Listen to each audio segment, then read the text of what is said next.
And we are live. Hello and welcome. This is Highly Articulated. I am Adam. We've got what I think is going to be a pretty fun show today.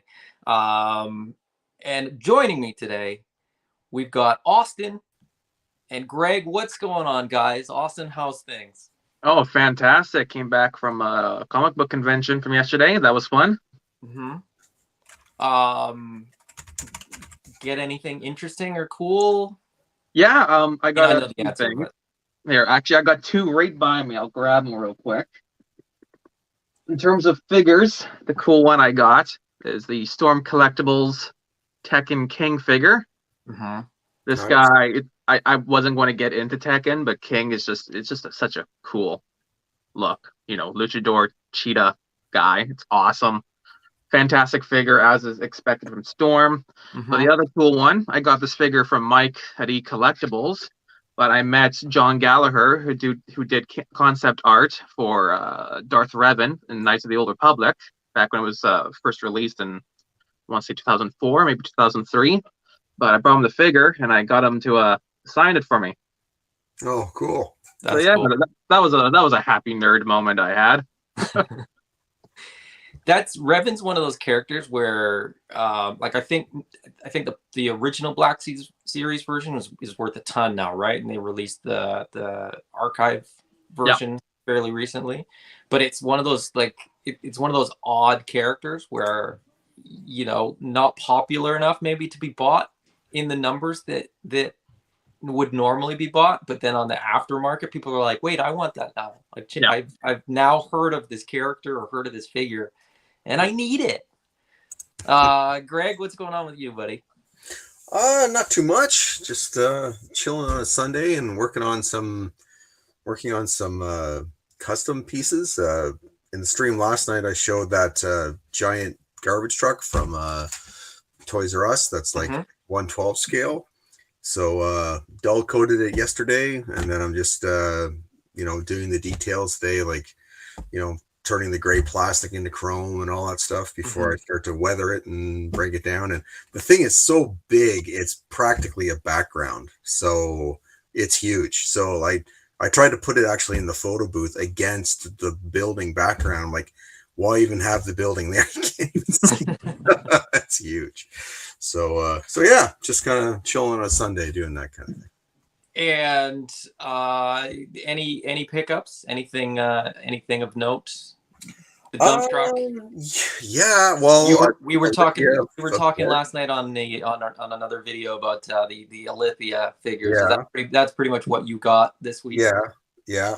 There's that. Also recently, most of the Super 7 Thundercats, the just the mutants, and then Mumra, the two forms, and then the basic team.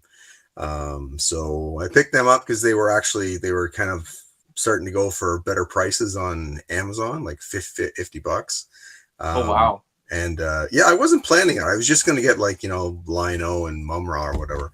But then when I took them out and I started taking pictures of them, like, holy moly, these are like so vibrant, right? Like I can't get over how colorful they are. And so yeah, I just thought, well, before they start releasing the other ones that are done in LGN colors, why you'd want that, I don't know, but I thought I should grab them.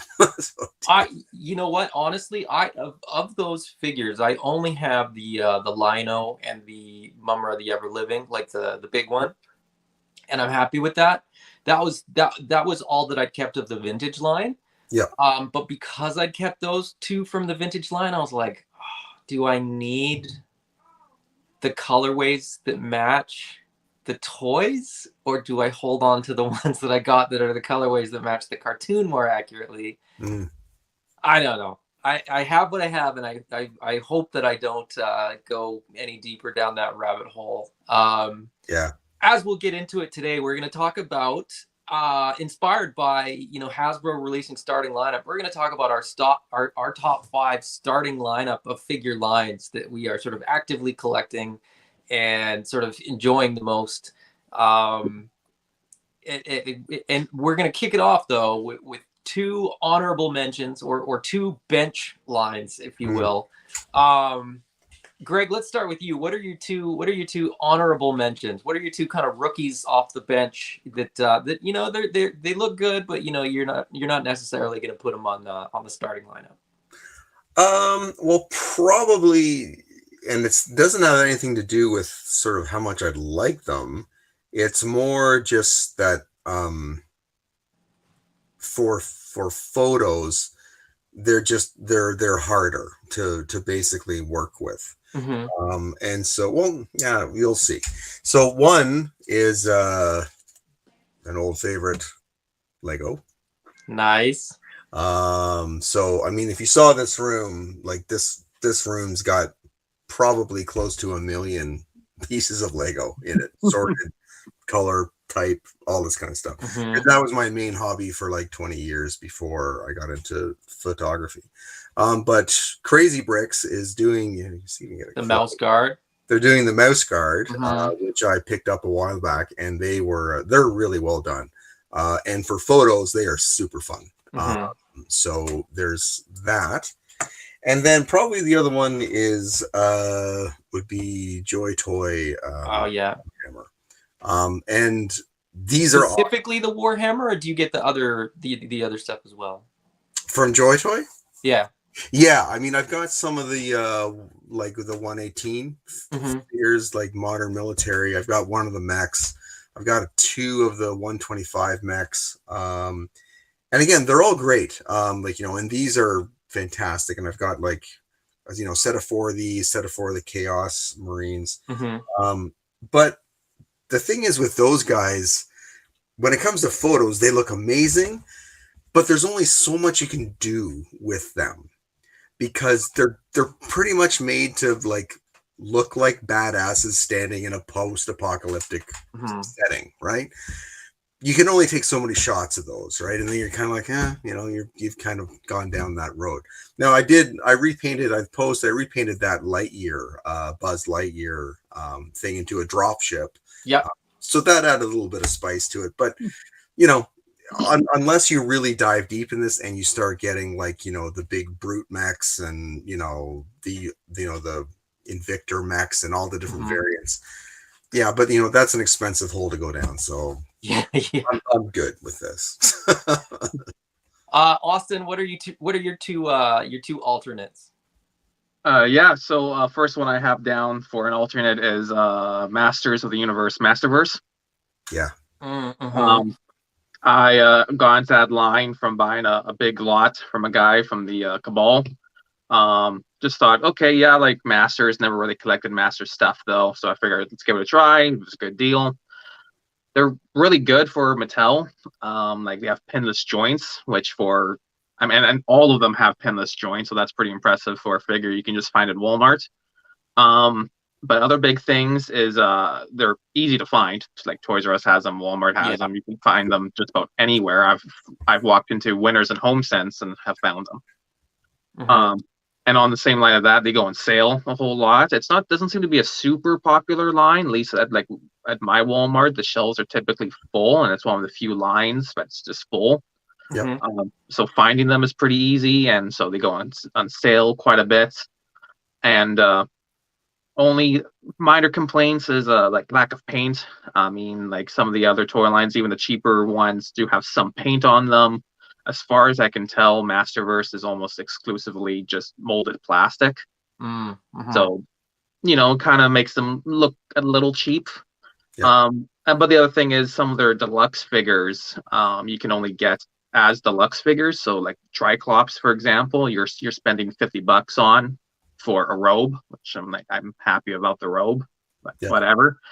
But otherwise, solid line, definitely recommend it. My other honorable mention is Star Wars Black Series. Okay, yeah. Absolutely, I love that line. The big killer for me for that line right now, the reason why I didn't make top 5 was Star Killer. Was no. the current no is the current retail price. Yeah, especially living in BC with taxes, it's 12%. So we're looking at over $40 a figure, which can be fine for some, not fine for others. Yeah, and I think depending on where you get it, like if you had to get one of the exclusives from Toys R Us, they're like 50. Yeah, so that's a big turn off. Some of them are misses. Like I'm definitely on the side of like Black Chrysanthemum. That release was just not good. No, To each terrible. their own. But What about Cat Chewbacca? anything Chewbacca right now from Black Series, I'm just against because it's just not a good mold. If you're into that, I love that they did it. You know, like the Black Chrysanthemum I think was a miss because that's not Black Chrysanthemum. He should have been way bigger. He should have been way thicker. All that kind of stuff. So that was just a total bungle of that character. No, he's comic version. Yeah. He's huge in the comic. Yeah. But the skeleton stormtrooper and the cat-eared Wookiee, like I think that's fun, you know, like it is fun. It's not for everybody, and not everybody's gonna buy it. I mean, they're a Pulse exclusive or GameStop exclusive or wherever they're exclusive. I don't know, but good on them for doing it. It's something different, right? You're not screwing up another character. You're trying something different. They did the Christmas ones, which I thought were kind of a fun idea. Not for me, but I mean, if you're a big Black Series guy or you're a big Star Wars fan and you like to decorate your house with Star Wars stuff at Christmas time, I thought that was like a really great idea. Absolutely. But anyway, that's my 2 cents. But like on the more positive notes, I mean, like it is by Hasbro, so they are typically easy to find, barring distribution issues. But again, you can find them at Toys R Us, Walmart, Amazon, so on, so on. It's Star Wars. Yeah, I grew up with Star Wars, so I can't help but be super biased towards Star Wars, even if it's not some of their stuff isn't the greatest. I still love it. And they're really on top of staying with their releases. Like, you know, once Obi-Wan Kenobi dropped, they released figures that had a release date of like March of next year, but they're basically all out already. And on top of that, like the Obi-Wan figure, the Reva figure, the new Darth Vader, they're all great. Fantastic figures. Yeah. I mean, that's, you know, you mentioned Reva. I think say what you want about that character. The figure's great. Yeah. I mean, those double-bladed lightsabers are cool. I don't know if that should have been, you know, a HasLab Black Series. Again, we'll get more into that later, but yeah, Black Series is one of those where it didn't make my list at all. But I do still cherry pick a little bit. I go for some of the Mandalorian characters and then just about any version of Luke Skywalker. Those are the two that I'll sort of go for, because it is, I mean, it is such a vast universe that they're pulling from that there's just too much to buy. And because it doesn't make my sort of top 5 or top 7, it's just, I don't know. Maybe we'll get into this a little bit more in terms of like, how much do you diversify your collection? I know some people will just grab whatever cool figures they like and they don't really focus on any lines at all. Maybe we'll get into that a little bit later. Very quickly, just want to bring up a couple comments here. Jeremy says, hey everybody, what's going on, Jeremy? Unfortunately, Jeremy couldn't join us today. And the other comment is from Patty. Patty said, what's up guys? I want to hop on, but I'm stuck with a screaming 2-year-old. So that's welcome to Geek Dad Life. Unfortunately, no, I'm just kidding. Yeah, that's happy you guys are here in spirit, even if you can't be on the video with us. But anyway, my two bench warmers, my two sort of, and they're only bench warmers insofar as I don't these are ones that like I pick stuff up here and there, but I'm not really even paying attention to like what's coming out or when, or like, you know, I'm not on a computer waiting for a pre-order to drop, or like, you know, figuring out what's the release date or anything like that. But my two are Lego. I grew up with Lego. That was and for me, like with toy collecting, I would like when I was a kid, and all the figures were smaller, so they're 3 3/4 inch. I build all my vehicles out of Lego because I had tons of Lego, and not a ton of GI Joe or Star Wars vehicles. So I used to build like X-wings and Vamps out of blocks and play with them and sort of go that route. And I still love Lego, and my kids are getting into it now. The Lego Super Mario stuff is really fun for my kids, and so I'm sort of getting into that, which has really cool sort of play value added in, because it's actually like a game. They've gamified Lego, and anytime you can sort of add play into a line, in what is kind of organic but also kind of structured, it works. It just sort of guides you, I think, and it inspires you at least to sort of play with them a little bit more. The other one that I've got, which is kind of a bench one, because I don't know if it's a line that I collect, or it's more of like almost a different hobby in a certain way, but Gundam model kits. Love Gundam, have since I was quite young. But the aspect that this has that the other ones don't, well, no, Lego does. So I think maybe that the aspect of these that's sort of unique to these is that you build them first. So there's sort of added value in some way, in terms of how much time you spend with these. You can customize them too. This is super, super basic. This is what's called an entry grade Gundam. So these are like dead simple to build. This thing took me like 10 minutes to build. And this was like, I think it's like $15 for this. That was one of my favorite things when I was collecting those, was the simple ones were cheap. It wasn't $30 across the board. It was cheap ones for $15. High end ones were $50, and anywhere in between.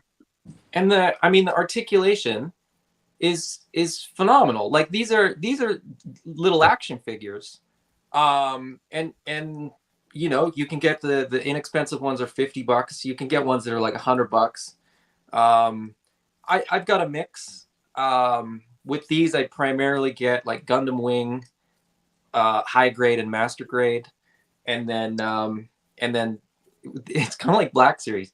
I get the Gundam Wing stuff in sort of whatever line, and then I'll get the RX-78-2, which is this guy, this sort of original OG Gundam from the original movie. I'll get sort of all the versions and sizes, and it's cool too. Like when you get like you get like the specialty Zaku's, like the Meteor and like all that kind of stuff. Because like the more, and like you said, the higher up, like if you get up to like perfect grade and stuff like that, with the vinyl joints and stuff, like they move around really well, like really, really well. Yeah, there was what's his name? The guy from Mythbusters that has his own sort of online channel now. Adam Strange. Yeah, Adam Savage. He built a perfect grade Gundam, and I mean, if you're at all interested in building sort of a Gundam, that's a bit of a, I mean, that's like a $250 kit, but it's probably one of the best kits out. That video is really, really good, because he's not really a Gundam model builder, and so he was sort of building it from the perspective of sort of a first time builder. So it was kind of interesting in that way. But do you know one thing that's like it's like a thing to help you unwind or sleep sometimes, is you watch some of these, there's no commentary because most of them are Asian builders, and they show how to like perfectly sand away a seam, like they go through all this stuff, and they have this like pleasant music in the background. You just kind of like zone out and watch it. I'm like, I'm never gonna do this, but it's so they do like live builds too, where they'll in different groups or on YouTube or in Twitch or whatever, they'll do live builds for like 6 or 8 hours, and I'm like, who's sitting there for 6 or 8 hours watching somebody build a model kit? it boggles my mind, but I mean, I guess people are watching because it's there, right? Like they probably wouldn't post it if people weren't watching. So it's like those Lego build Twitch streams. Like they get like tens of thousands of viewers. Like they're big traffic scenes, right? Yeah. And just watching some guy put together a set, I'm like, all right. Lego, especially because like you have all the instructions. There's not like with the Gundam stuff, you can be like, whoa, the way this guy kind of does certain things is like, you know, on a different level, and like the sanding and the like getting rid of seam lines and all that kind of stuff. Anyway, that's a conversation for another. Patty's bench warmers are Masterverse and Marvel Legends. So Marvel Legends, really? I'm surprised. They were actually on my original honorable mentions list, but then I booted them from Masterverse. Fair enough.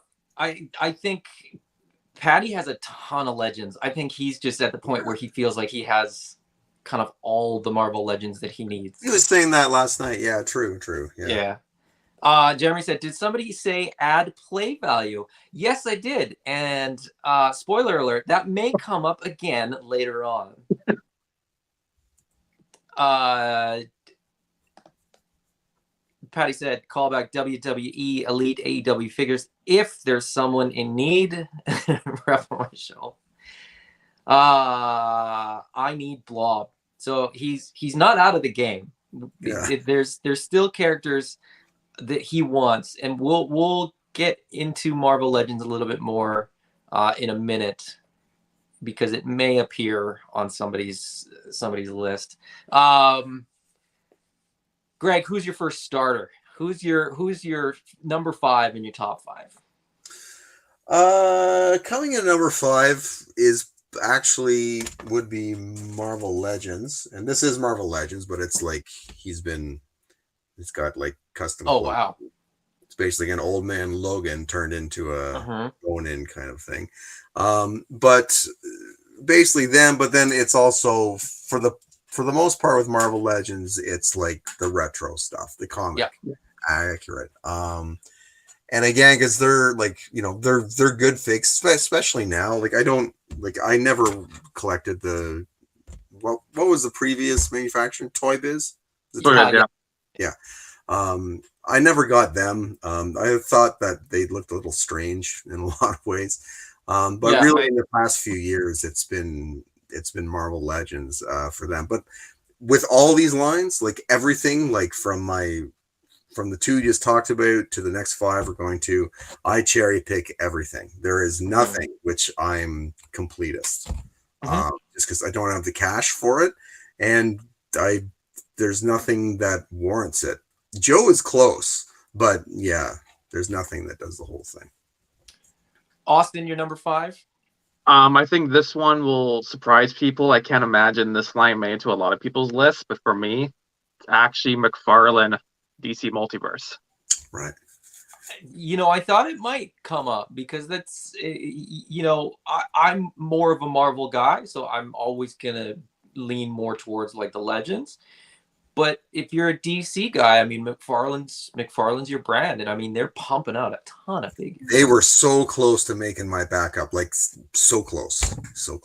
Well, for me, like the biggest appeal, like I'm a big DC fan, I'm a big Marvel fan. Like it depends on the category. It's a toss up. Like I prefer Marvel movies over DC, but I prefer DC comics over Marvel comics, so on and so on. One of the biggest things though is the price point. Yeah. You can still find these in Walmart, $25 Canadian. Yeah. Which for a 1/12 scale, I think that's got to be the cheapest line out there, or at least it's close. Yeah. And just like the Masterverse and all that, I find them a lot. I find them at GameStop. I find them at Toys R Us. I find them everywhere.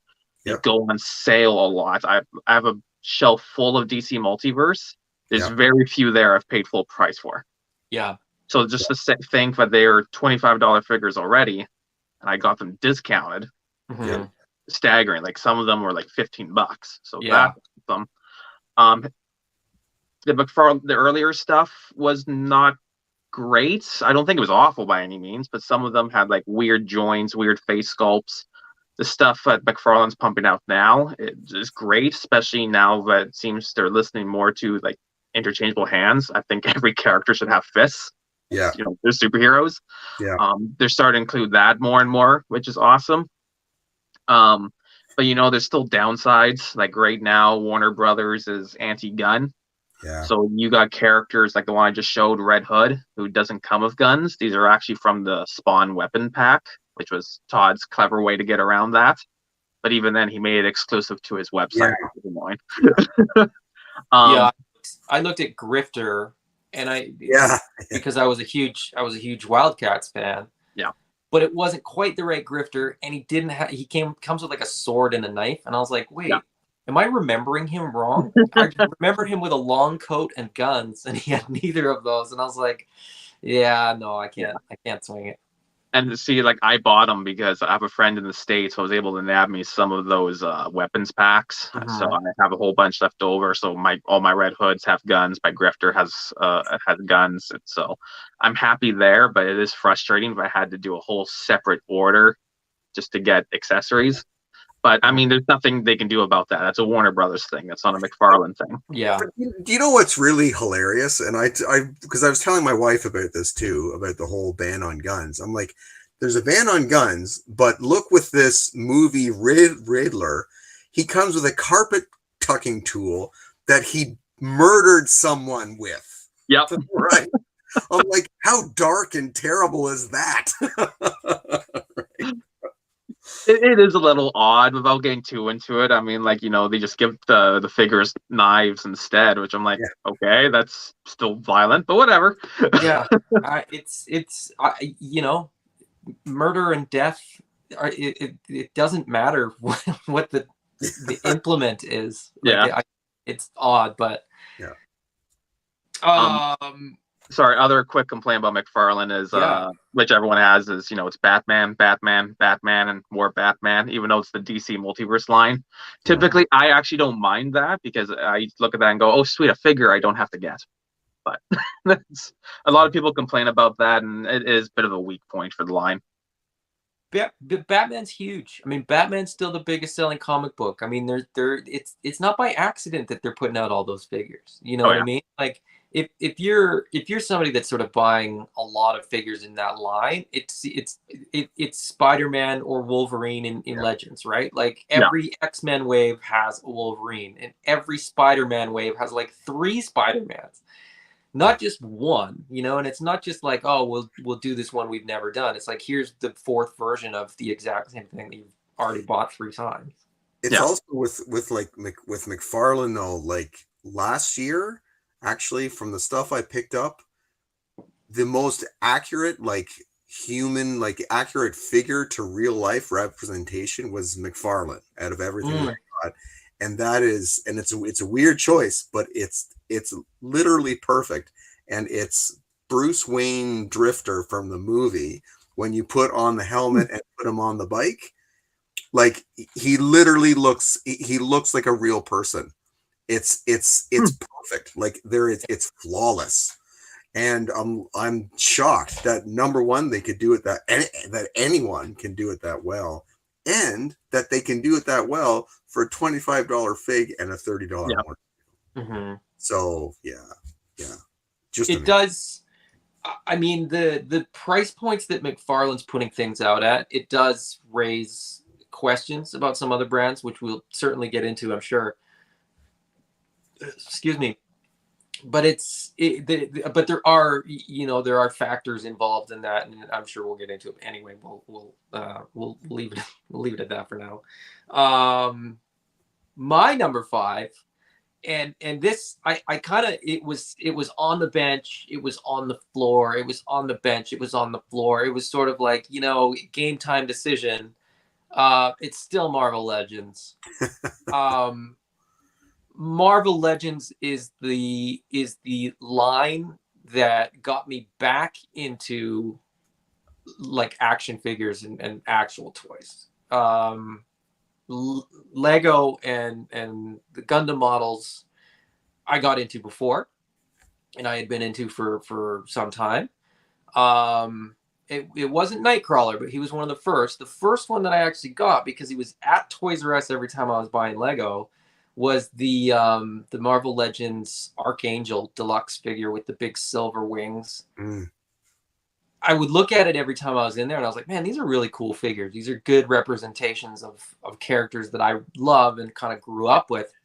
And then that one went from, like, I think it was a $40 deluxe figure at the time. I think it went to like $23. And I was like, well, I mean, at $23, I'll just get this one. And, you know, and then I think within like a week I was back and I had got Gambit. And that was right when there was a fantastic, that, you know, right then there was sort of a couple fantastic X-Men waves. And it was like Gambit, Beast, Jubilee. It's and then that was the beginning of the end, as you can see.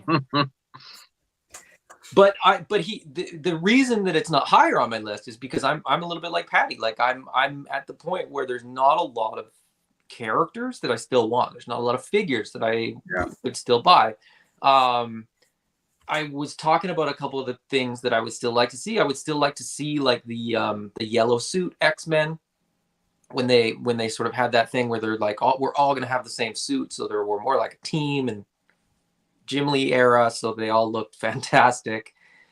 But I was like, but I don't think they'll do that because whatever. And then the other one was Generation X. So the comic from the 90s, which had a bunch of like wild character designs and just really fun character designs. And this morning I heard a rumor that they're doing basically both of those. So I was like, well, there you go. I guess it's in my top 5 because now I'm thinking about waves of figures that I want to buy again. But it had gone cold for me for a little bit. I'm like you though, Greg. Like I got that Doctor Strange, and I fairly recently picked up the retro Fantastic Four. And I'll grab the odd figure here and there. The weird thing is now I'm looking at stuff like the Age of Apocalypse waves and the House of X wave. Like if they do more of those, I'd probably be in, because there's also a limited scope there. Like especially Age of Apocalypse, there's only so many figures that they could potentially do, right? They're not going to do multiple versions of characters within Age of Apocalypse because that just didn't exist. The one thing, if they can do that, like that, the thing that threatens to pull me a little more back in is the Mojo wave. Like, you do Mojo and you get Spiral and you get, you know, a new Nightcrawler. Like, it'd be pretty cool to have all that. Did you see that Mojo's coming out as like a single release? Yeah. Yeah, I know. That's what I mean. It's dangerous. I'm like, Pulse didn't get me with that 3-pack because I was like, I do not want Dazzler. I want Long Shot more than I want Mojo. Yeah. If they offered those two, I'd be like, no, I don't know. But the thing with Mojo for me is space. Like he's huge. Yeah, he's big like, boy. He's a chunky fella to begin with, and then with all those legs and the tail, and it's just, you know, I gotta keep a little bit of room. I still got his tanks. I still got some other stuff coming. I got a limited amount of space, and Mojo might not make the cut. He might have to stay in Mojo World for now. I think that's what makes it appealing, though, is he's like that truck. He's like a background into himself. Yeah, that's true. Oh, yeah. You don't need much Dio to really sort of fill out that shot, fill out that scene. Yeah, totally. Greg, what's your number 4? Number 4 would probably be Star Wars Black.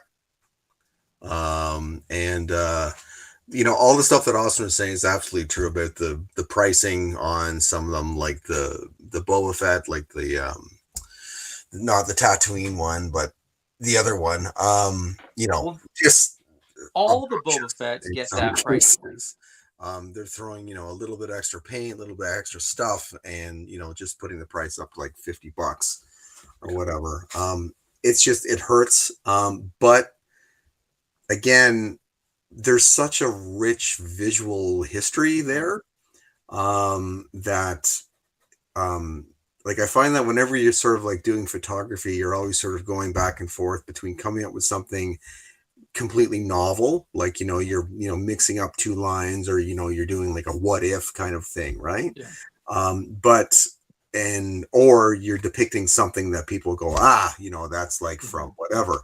Yeah. Because Star Wars is so diversified now, there's so much fiction out there. You can do both endlessly, and people do. And there's a pretty large audience for it, and there's lots of different forums for it. So that always makes it fun, because as much as it's, you're doing it for yourself, and you're doing it, to, it's entertainment for yourself, and, artistic endeavors, whatever. It's fun to share. And if there's places that are active, where you can share and you can get feedback, good and bad, it makes it that much more attractive. And so that's why, like, Star Wars Black will always be there, because it resonates in photography in general. But then for Star Wars, there's like 5 different Facebook groups for Star Wars photography. Yeah. There's probably way more that you just don't even know about. Yeah. So I find out with every group that I'm in is that every once in a while, like, a group pops up and I'm like, I've never heard of this group. They must be new. And it's like 8,000 members globally. Yeah. And you're just like, that's pretty small. I came across, what did I come across? There was a group that I came across the other day. Oh, it was for Gundam model kits. And it was like 87,000 members in this group. I was like, what? Like, yeah, that's totally. not a group anymore. Like, that doesn't even make sense. Austin, number 4. I think my number 4 might surprise some people. I think some people would have thought this would have been actually my number 1. But my number 4 is Mezco. Oh, okay. Yeah, I mean, I still love Mezco. To me, it's basically 1/12 scale Hot Toys, right, with the soft goods and all that. Like, they have some incredible figures. Like, it's the only figure I didn't grab from the display because they're in a glass case. So I didn't bother grabbing one. But like Deathstroke, both versions are just like phenomenal looking figures.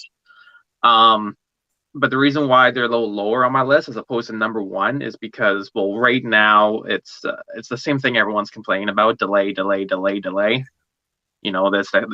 basically it's a meme in the Mezco groups about 89 Keaton Batman and how it's been delayed for like 2 years with no real explanation. It's just assumption. So lack of communication there is a little frustrating. I didn't even pre-order that figure, so like when it comes in, I'm not getting it, so it doesn't affect me. But there's still other figures who have been delayed, and it's a little frustrating. One big thing, which is actually a common complaint I have about just about any toy line, really, but shipping to Canada is just nuts. They have a lot of Mezco.com exclusives. Yeah. And getting them shipped to here, it's usually after conversion minimum $50 to ship. Yeah. Yeah, and it's like, oh god, when you got to do obviously the conversion for the figure and then all that, you're looking at usually like $200 Canadian, which depending on the figure, lots of times isn't worth it. So I'm cutting back quite a bit. And also, they don't reissue figures, which means if you miss out on a certain version of a character, you're paying aftermarket. So you might remake the character in a new version, like they did that with their Pink Skulls. Yeah, which was great, fantastic. It helped a lot of people get Pink Skulls, but you're not going to get the original version. So aftermarket's kind of insane there. But otherwise, they look fantastic. The company's very interactive with the community. Like, they do Mezco Mondays. It's a weekly contest for toy photography. Not to brag, I won that one time. That was cool. Oh, nice. So but stuff like that, it's just awesome. But if it wasn't for no reissues and the delays and the shipping, it would have been higher on my list. And the availability, because I mean, like, when you have like Rumble Society come out, if you miss that hour window, forget it. Yeah, you're done. And you'll see people throw it on eBay immediately. They don't even have the figure. It'll be $200 pre-order, and it's like, oh god. Yeah. It's interesting, because and I keep saying we'll get into this later, but like, just because we're talking about Mezco, it's interesting how the discussion sort of plays out with Mezco in terms of availability, in terms of exclusivity, in terms of resale value. because you know, nobody blames Mezco for any of it, but then you have Hasbro, and it's like this evil entity. If you can't get a figure, it's their fault. Whereas with Mezco, it's like, oh, I missed it, it's my fault, I didn't do something. It's fascinating to me, the sort of the different mindsets that people have for what these companies are, what these companies aren't, and stuff like that. At the end of the day, I just love toys, and if I don't get them, they're just toys, and I'm like, oh well, I mean, it is what it is. But it's man, it does create a lot of content. It does create a lot of conversation and posts and memes and so on and so forth. So it's all good. It's awesome to be part of these communities and to be able to sort of share these experiences, good and bad. Yeah. Yeah, Mezco, number 4. Did you have anything else on? No, Mezco, number 4.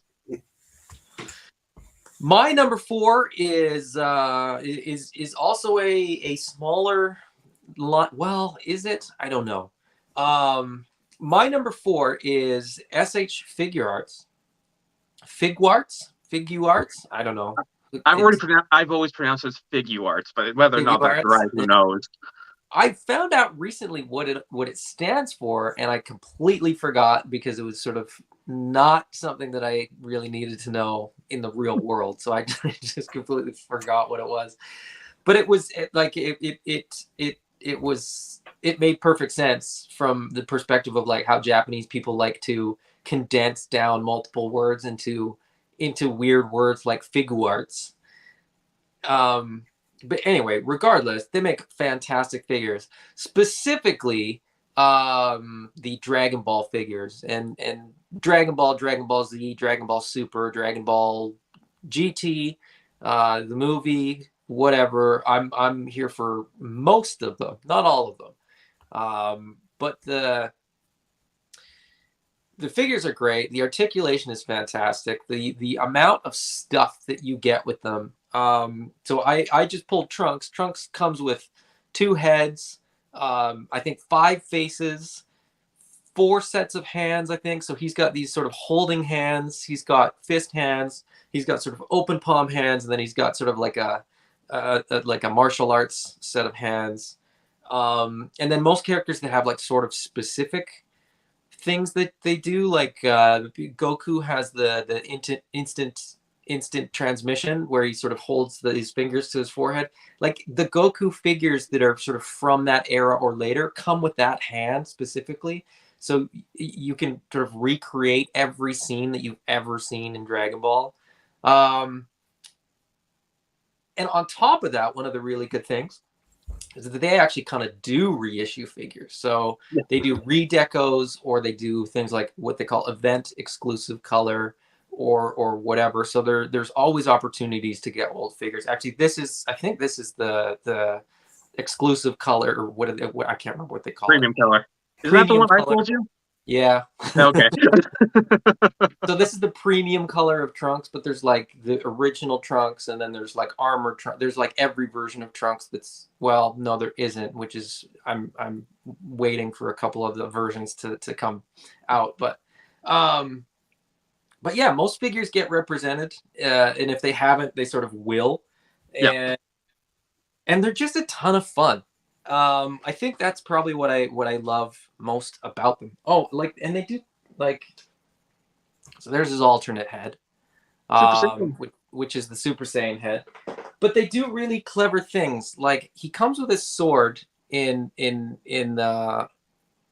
sheathed, but he also comes with an alternate sword, because in the cartoon the sword's a little bit longer, and so this is a little bit smaller.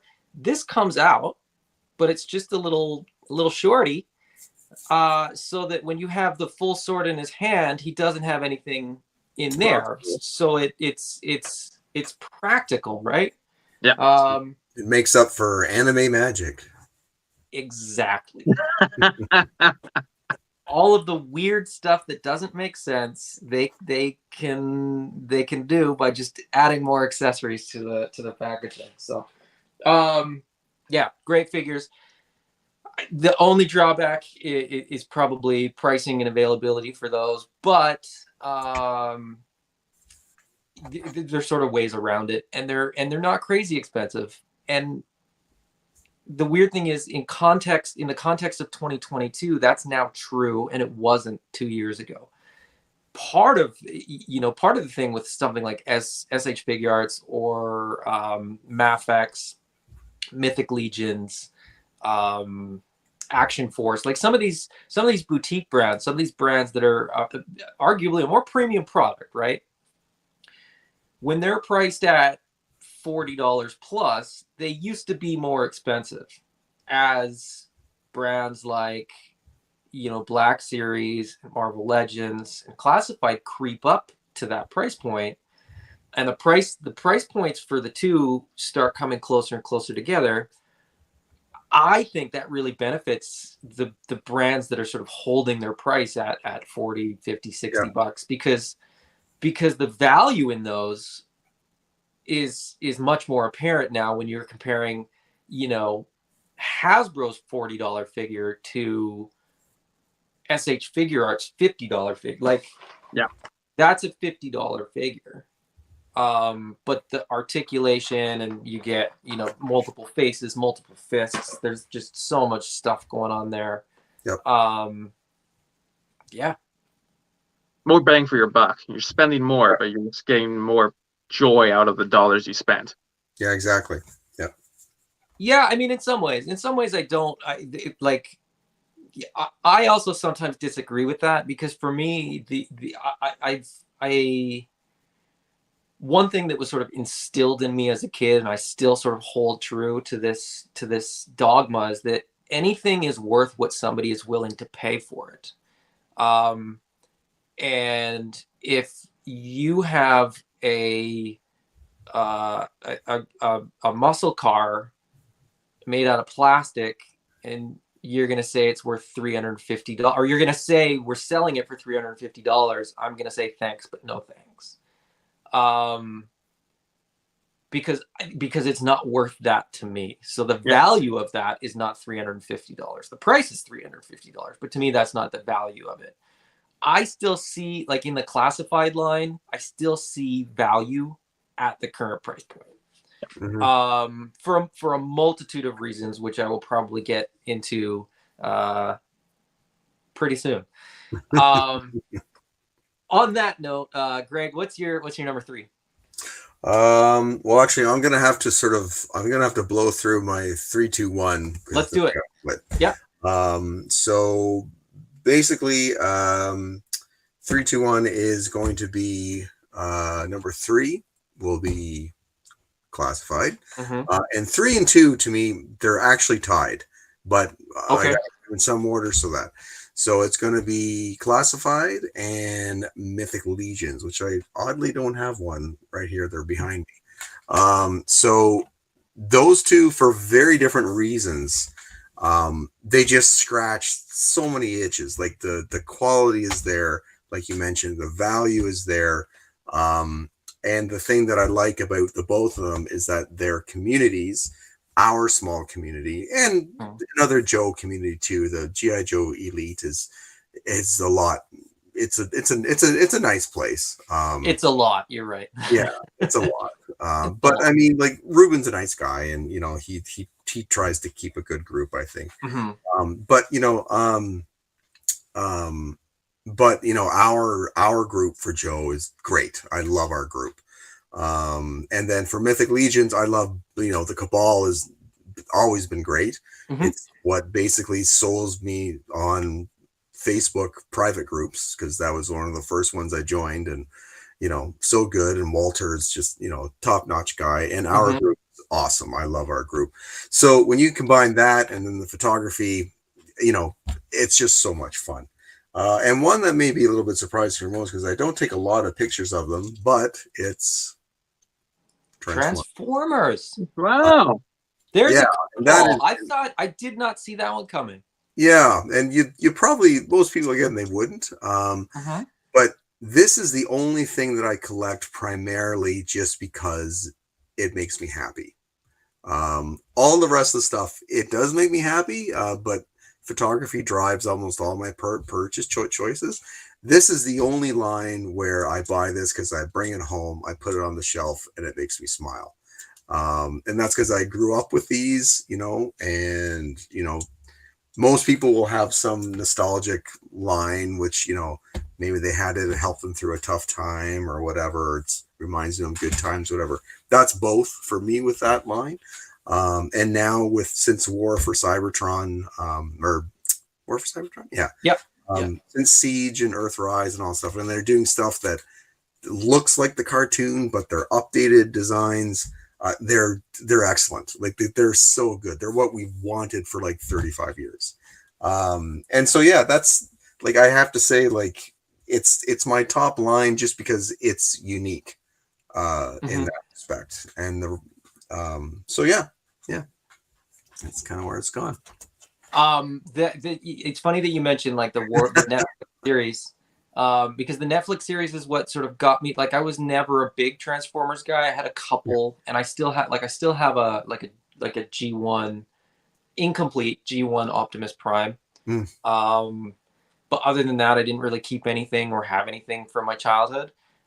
But like you said, the versions that they put out, again, it was one of those things where it was like Mythic Legions. I bought the Optimus Prime, the overpriced Optimus Prime with the trailer from Earthrise, I think it was. Yeah.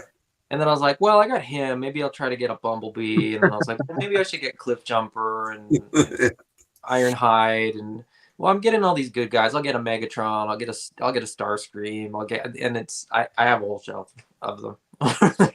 Yeah, and I mean, like when you look at stuff like the Jetfire, I'm like, oh, like it's the toy that should never have existed because of all the legal issues with Bandai and Harmony Gold and whatever, right? All that kind of thing. And then like the Titans, like I never got the Omega Supreme, but I have the Fortress Maximus behind me, and it's just like, oh my god, it's 2 feet tall. Like, it's like the baby brother I never had, right? It's huge. Did you get the Arc? No, I didn't get the Arc, just because it had a lot of issues. But the other thing with the Transformers makes it fun is like the aftermarket upgrade kit stuff. Yeah, the third-party stuff. Yeah, so I mean, there's a ton. Like I upgrade almost all of them, and they're great. Like they're high quality.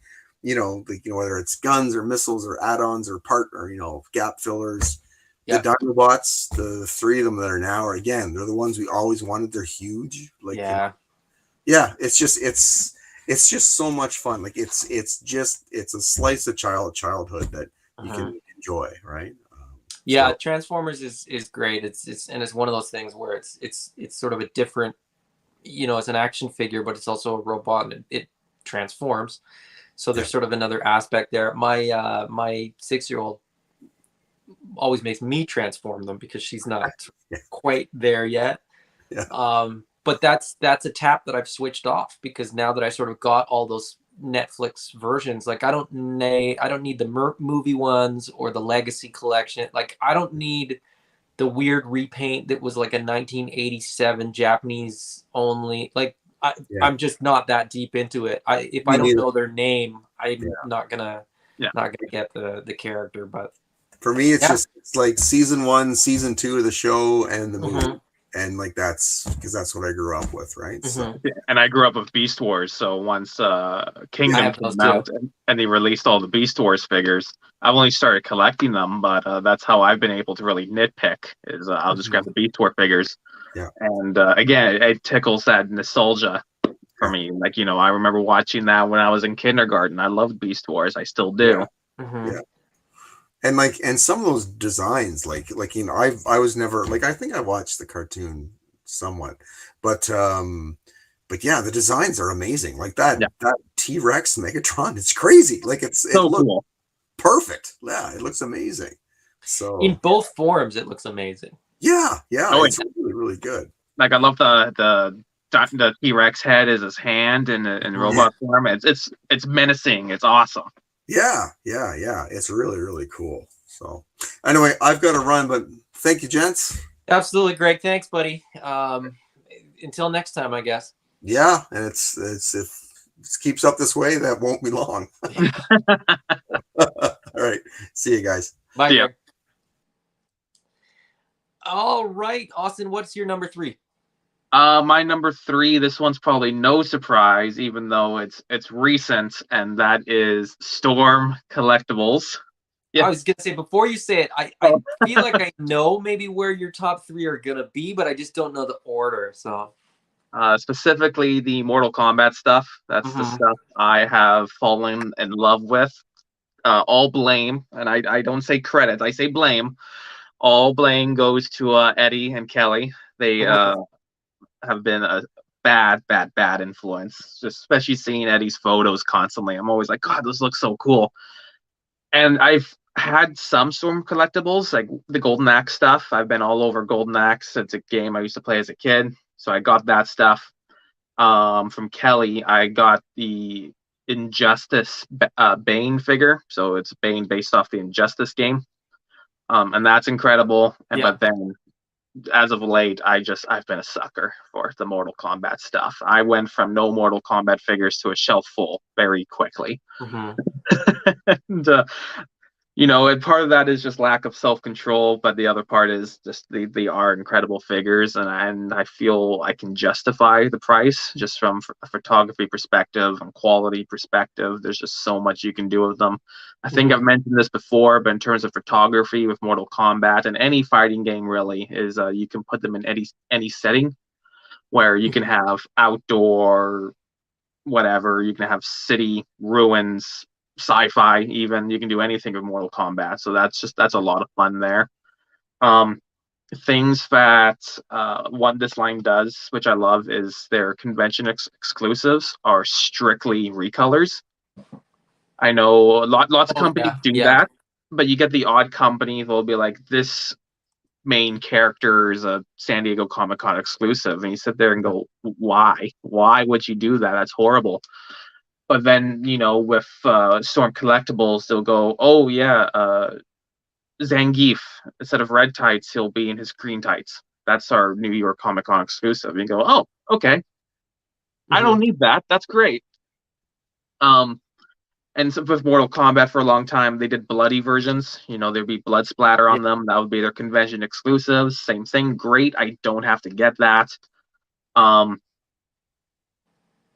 Downside to that is, even though their exclusives are just repaints, they have an insane amount of exclusives. Like they'll do, I think there's like 6 Zangiefs now or something, which is like, oh God, just take it easy, guys. It's not a line that I'm into, but just because you guys all are, I think I was on Big Bad Toy Store. I think they had 4 different E-Hondas. Yeah, and the main one sold out. I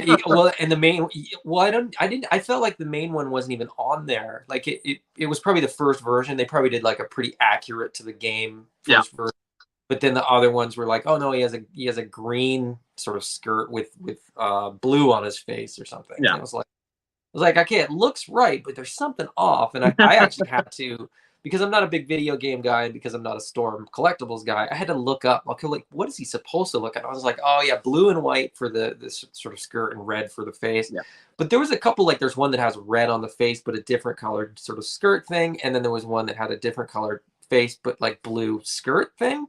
Yeah. And I was like, man, you guys are really messing with people here. If somebody was a completist for that line, they'd be tearing their hair out, because it's not cheap, and they're just doing random colors. Yeah. Because I'm not a video game guy, I remember that there was alternate colors for a lot of those characters in the game itself. Yeah. Do they represent those, or do they go a little bit further with?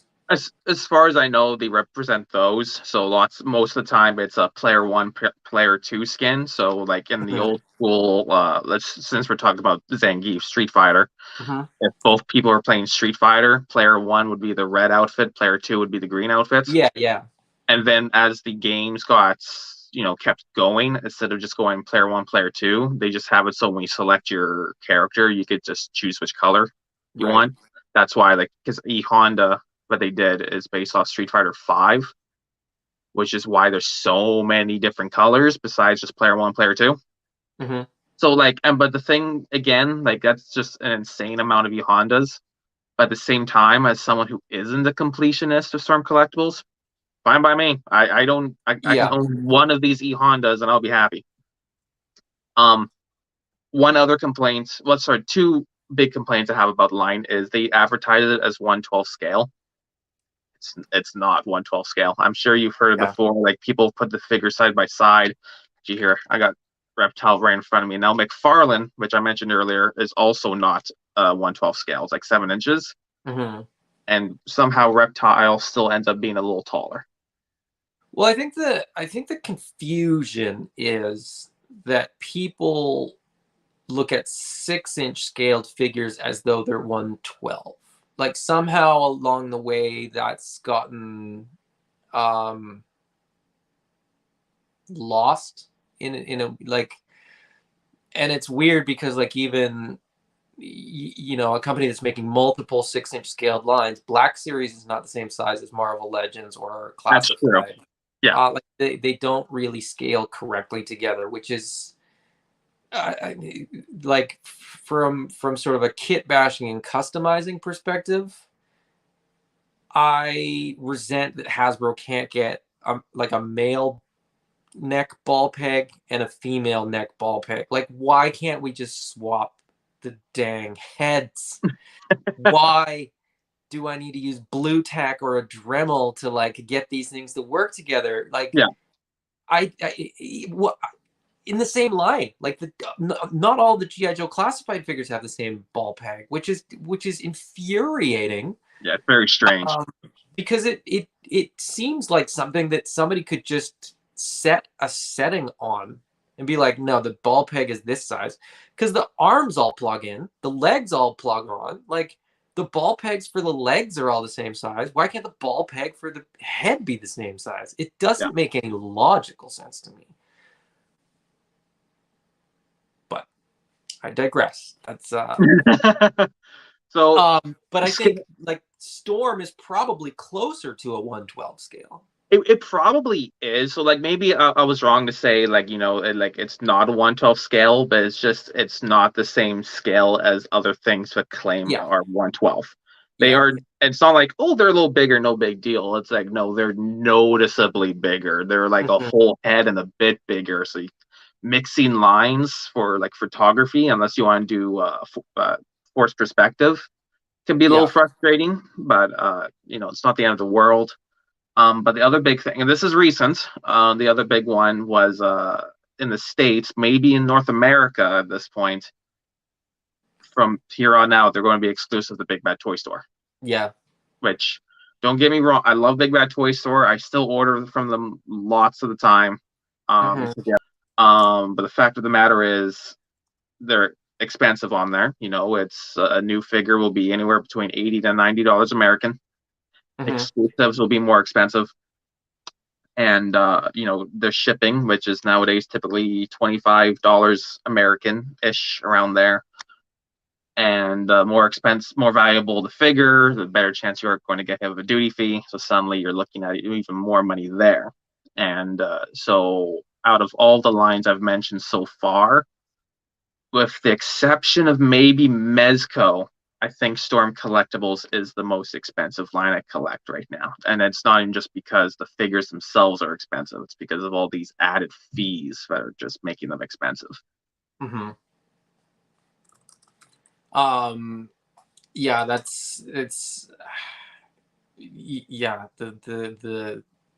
the price, and we'll get to sort of how that escalates once we maybe get through all this. My number 3 is probably really, well, no, maybe it is a surprise, just sort of based on sort of the next 3 where they sort of land in terms of the order. But my number 3 is G.I. Joe Classified. I love this line. I'm not a completist, and despite that, I have every figure that they've released so far. I'm one of the few that like didn't mind the gold shin pads on the first wave. I thought it looked really cool. I thought they were going in a different direction. I was fine with that. Part of me, liked that part of me liked that they were using sort of Nerf guns. I get that sort of people wanted a more realistic, real world military action figure. That's great. I can respect that. Mm-hmm. There's a line out there for you. Yeah. I think if that's what you're looking for, you can absolutely go with the Action Force line from Veliverse, which is, they make great figures. They're quite realistic. I wanted GI Joes, and GI Joes when I was a kid, had laser guns. Lasers, yeah. Like the weapons were even weirder back then. And it didn't bother me then, and it doesn't bother me now. I like that aspect. I like that sort of near futuristic aspect, where they're familiar, but there's sort of a sci-fi aspect to it. I still think, among the Hasbro lines, I still think it offers, I would say without question, the best value for money. Absolutely.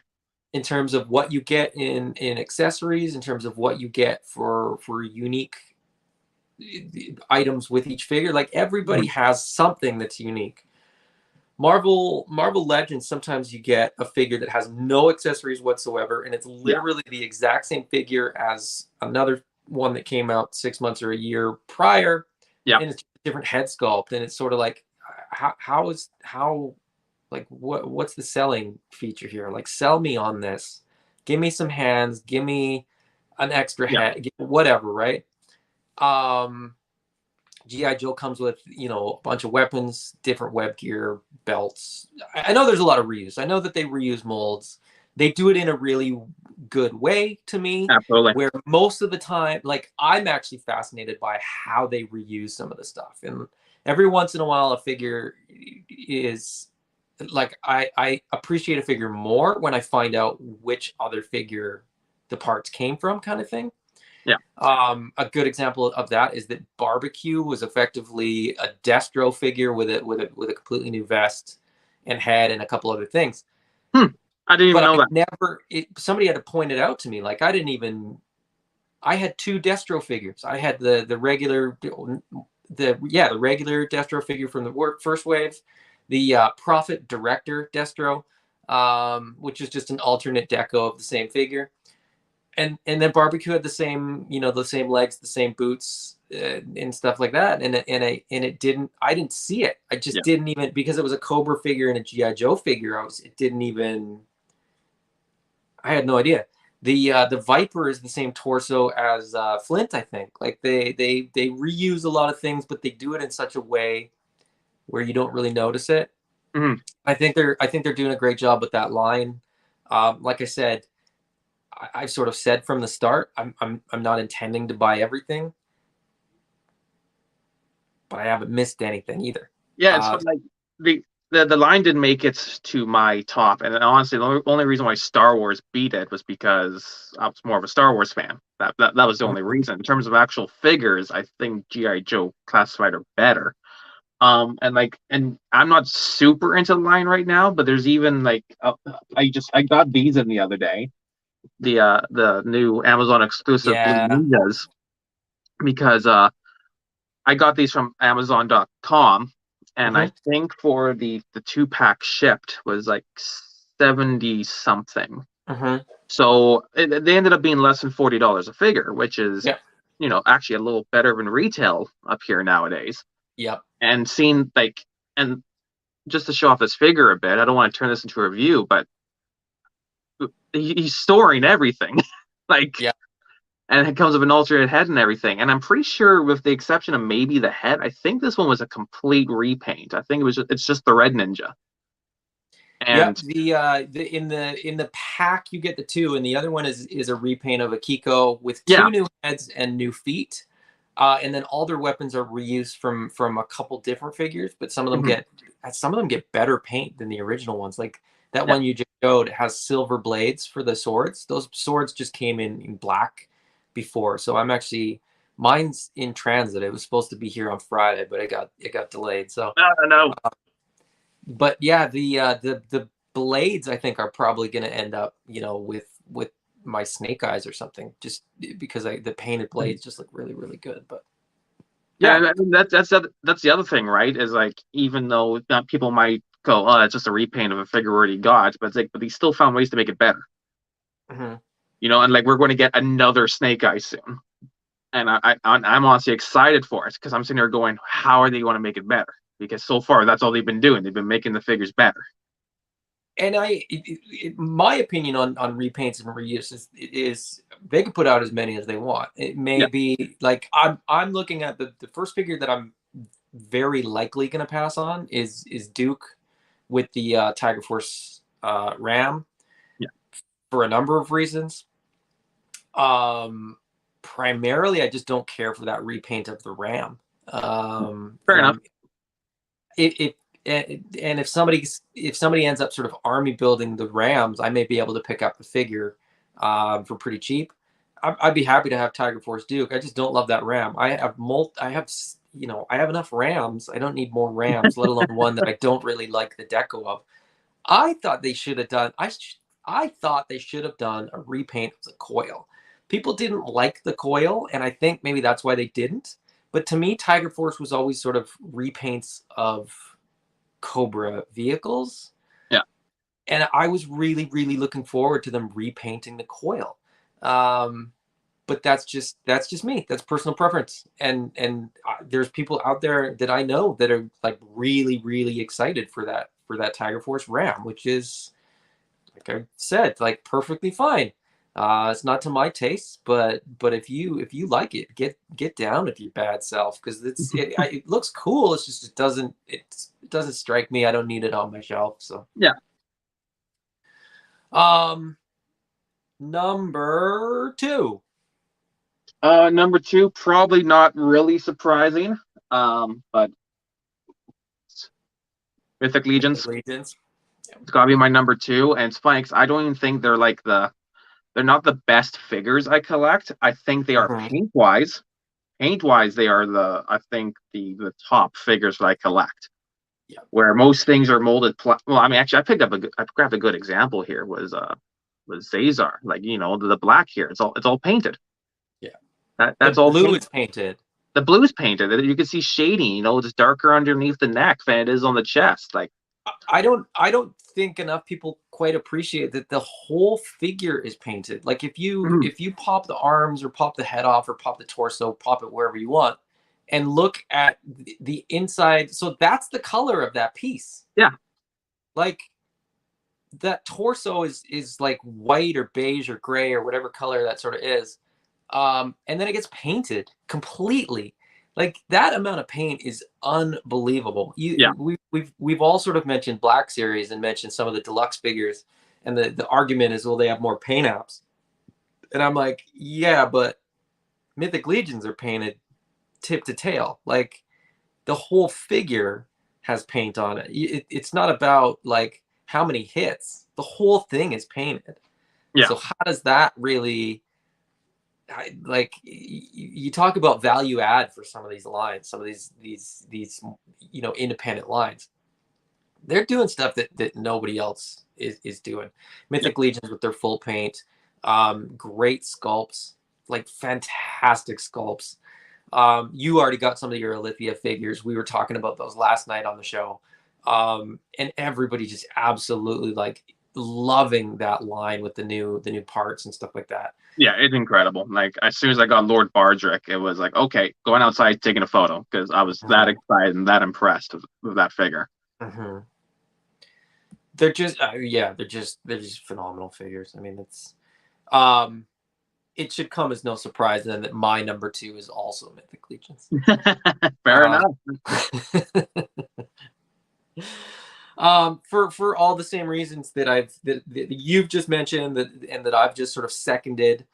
And we were talking about this on the show last night, that, like, no matter sort of what,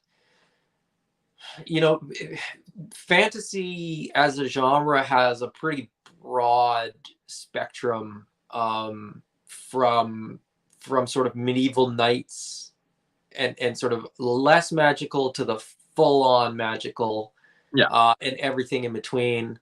I tend to be on the full magical side. I know there's lots of people that are sort of knights and skeletons, but there's something for everybody in that line, and it just makes for a lot of fun. And again, like for you guys that are photographers, these things are phenomenal. Yeah.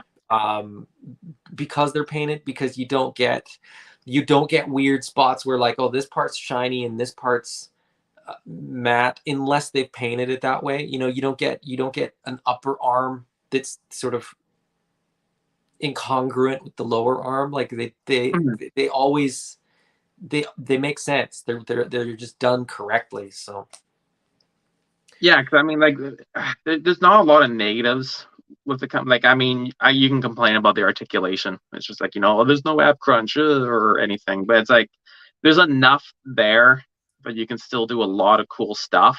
Mm-hmm. But like in terms of like the Four Horsemen, like the company, the communication's incredible. Mm-hmm. Like they go, this is what we're doing. This is when we're aiming for it to be done. Oh, there's a delay. We're going to tell you about it. Why hasn't this happened? Well, this is why. You know, complaints what I had about other companies, Four Horsemen is excelling at. Like, you know, it's great communication. They have their website, weekly emails, the Facebook group, the Mythic Legions Cabal, and even just, you know, talking of like directly to like Mike at Collectibles, let him know as a seller what's going on. Like all that is just incredible. Mm-hmm. Like toys aside, for a company, that's incredible. My grievances would be and this is subjective, of course. I sometimes I think they release too much too fast, where it's like you get this whole wave and boom, another whole wave, and then boom, another whole wave, and it can be a little overwhelming. But again, it's like unless you're ordering directly from them, it doesn't affect your wallet necessarily. So that's not a big deal. That's just a subjective thing. But I'm still bitter about their shipping rates. You know, I mean, like we have our alternative. We just order from Mike at Collectibles, which is great. But I used to order directly from Four Horsemen before Mike was on the scene, and then the shipping rates got crazy. And you know, there's still a lot of like, can they do something about that? Can they not? I'm on the side of I think they can, because the cheaper shipping option that they used to have just isn't an option anymore for some reason. I don't know why. Well, we were talking a little bit about that last night, and it's interesting because I think it's when you order direct from the Four Horsemen, what you're effectively doing is ordering like consumer direct or factory direct. Yeah. That's not the retail price. No.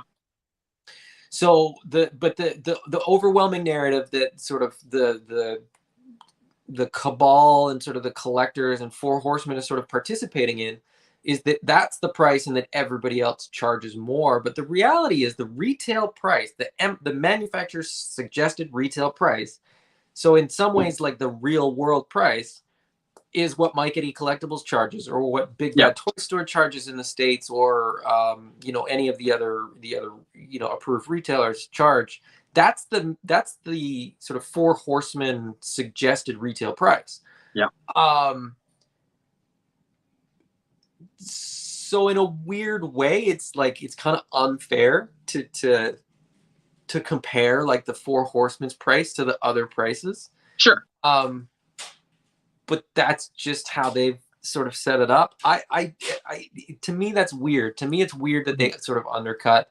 To me it would make more sense to have retailers get it first, and then sort of have like their in-stock sales at those prices later, because I just think, as somebody that works in retail, if the brands that we sold were selling direct to their customers for less, I wouldn't like that. Yeah. But I'm not telling them how to run their company. I'm not telling them what to do. They do it the way that they like, and the, you know, the toys are great. I'm happy to buy mine from Mike, because like you said, even if I wanted to order them from Four Horsemen, by the time I pay for the shipping, the outrageous sort of up charges that FedEx is charging after delivery, Yep. and the taxes and the duties and all that kind of stuff, it's a wash anyway. So Yeah. take out all the stress, take out all this sort of thinking about how much it's going to cost. Just order from Mike and be done with it. That's For sure.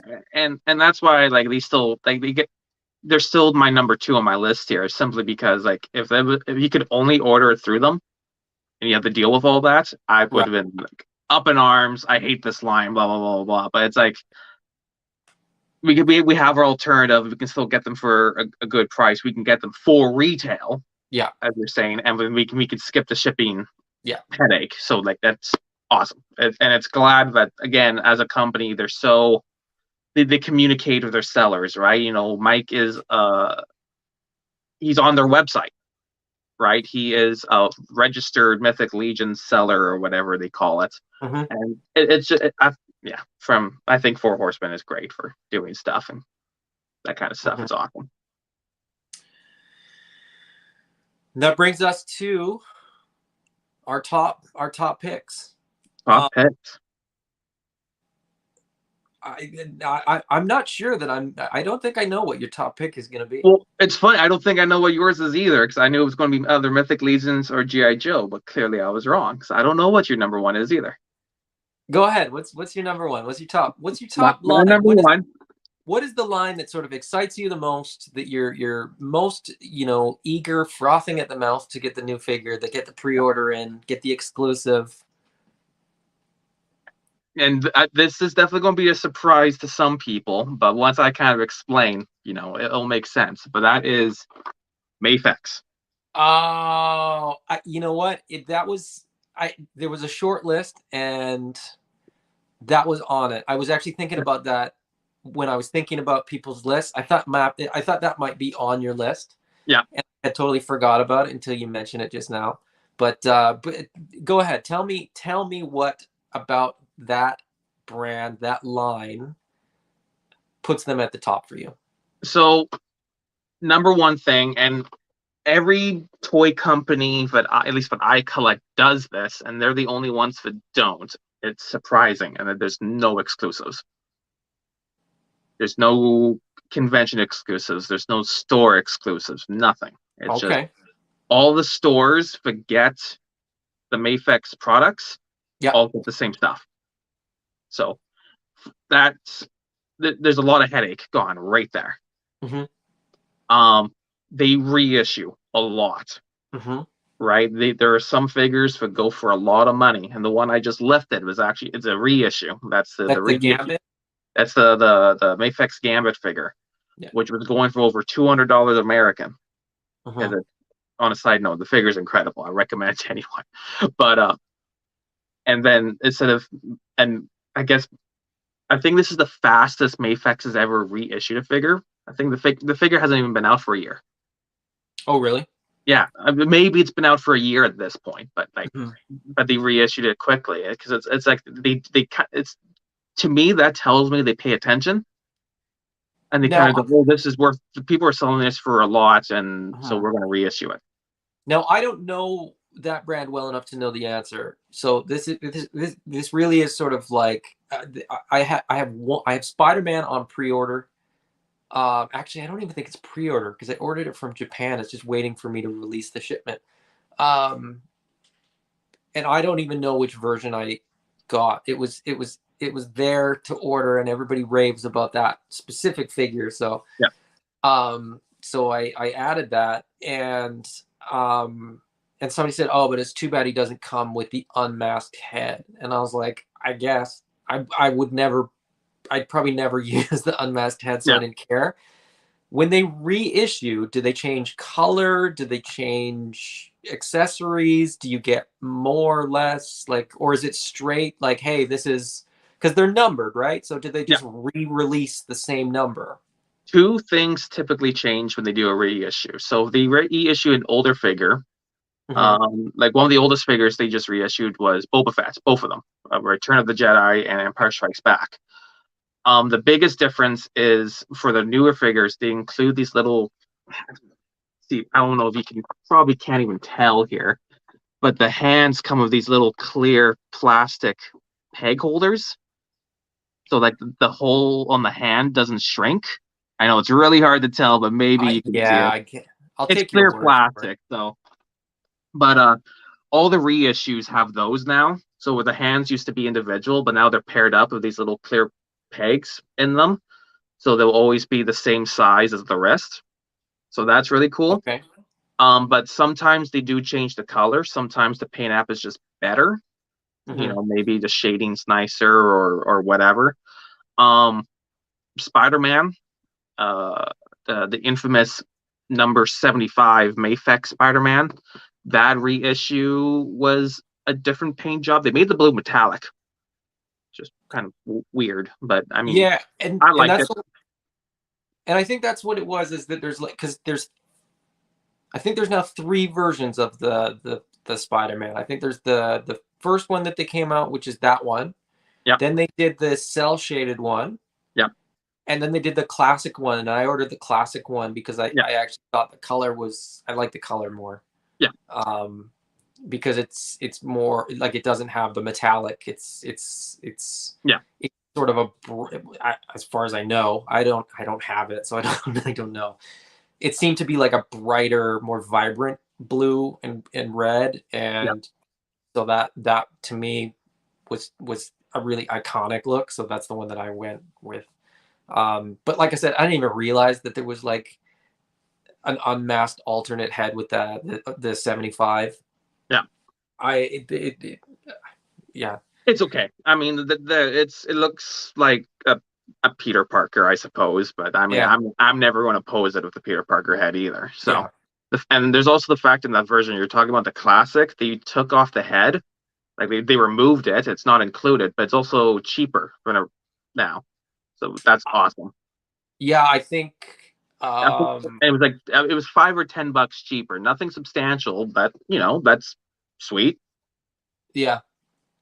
Yeah, I mean, always a bonus. That's kind of what they did with these, right? Like the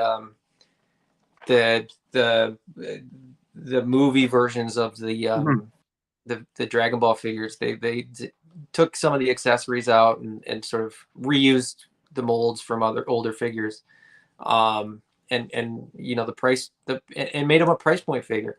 Yeah, I think it's sort of an entry point for the line, which I think, like I said, is genius. Because if you love the figure, you can always sort of get the deluxe one or the more elaborate one or whatever.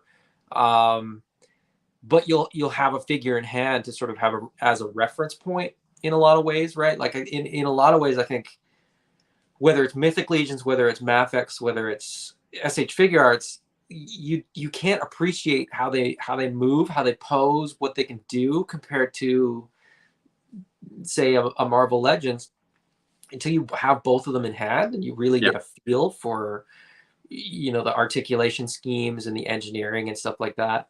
The crazy thing with figure arts, because it's one that I have multiple of now, is that the articulation schemes aren't the same for every figure. It's not like it's not like, okay, here's how we do butterfly joints, so that's every butterfly joint works the same way. Their butterfly joints are wild, and they're like unique to almost every figure as far as I can tell, at least in sort of how they move them. Like it's not reuse of pieces where a lot of lines will do reuse. They have unique different pieces and unique different, and they're constantly changing it. They're constantly updating articulation schemes and stuff like that, which is just remarkable. Anyway, Mafex number 1. That's that's everybody that has them raves about them. That's one thing that I will say, and you don't hear, like I've never had an instance where somebody was like, but like with a lot of lines, people are like Mythic Legions. You brought it up, and I think it's a fair point to make, but Mythic Legion's articulation scheme is not as good as some. Now, they do things a little bit differently, and I think that they can get in just about any pose you want.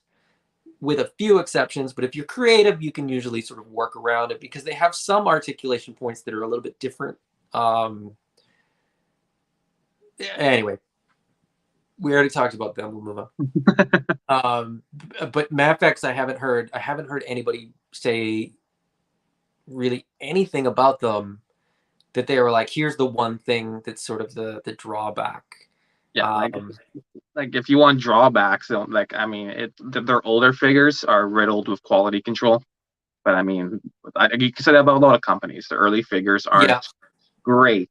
Like you look at back to figure arts for a second. You look at the first release, Super Saiyan 3 Goku. That just looks ugly. There's no nice way to put it. Weird. Yeah, some of them are just weird. Yeah, and I guess that's part of it too. Is like if you're comparing figures in 2022, it is maybe sort of the caveat when you're sort of comparing one line to the other. But yeah. Anything else about Mafex? Is there? Yeah, I think for import figures, they're easy to get. Again, but lots of that comes from there's no exclusives. Yeah. So like you can get them from Big Bad Toy Store, you can get some from Collectibles, you can get a whole lot from a whole lot of these Japanese sites. And depending where you get them from, they can be fairly inexpensive. Domestically, they tend to be expensive, but internationally, like in Japan, they tend to be quite affordable. At least by my standards, they're affordable. But otherwise, like some knocks on them would be there are a lot of delays. You know, it happens. But it's not like they're delayed for years. It's just they're going to be delayed for a couple months, and again, not a lot of communication from that company. They just suddenly you see the date changed, and you're kind of scratching your head. Oh, okay. And it's lots of imports. There's lots of knockoffs.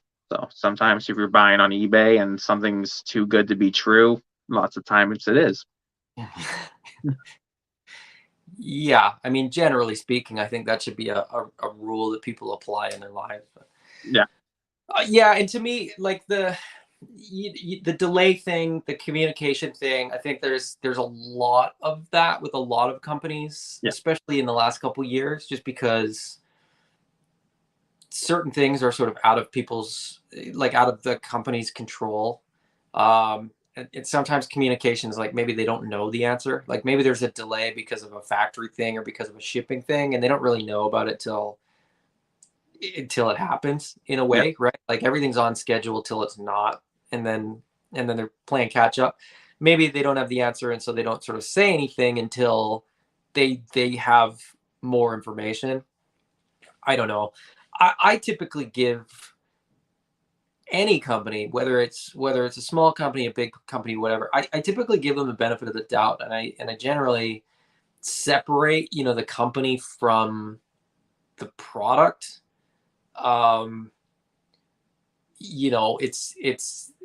It that kind of goes back to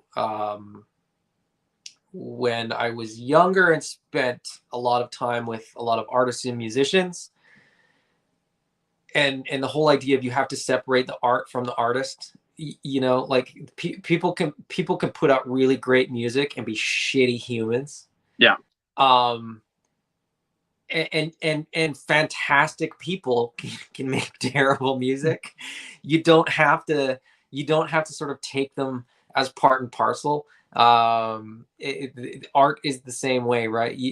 Somebody can be a fantastic artist and have a massive ego and just be a super terrible person that you don't want to ever talk to.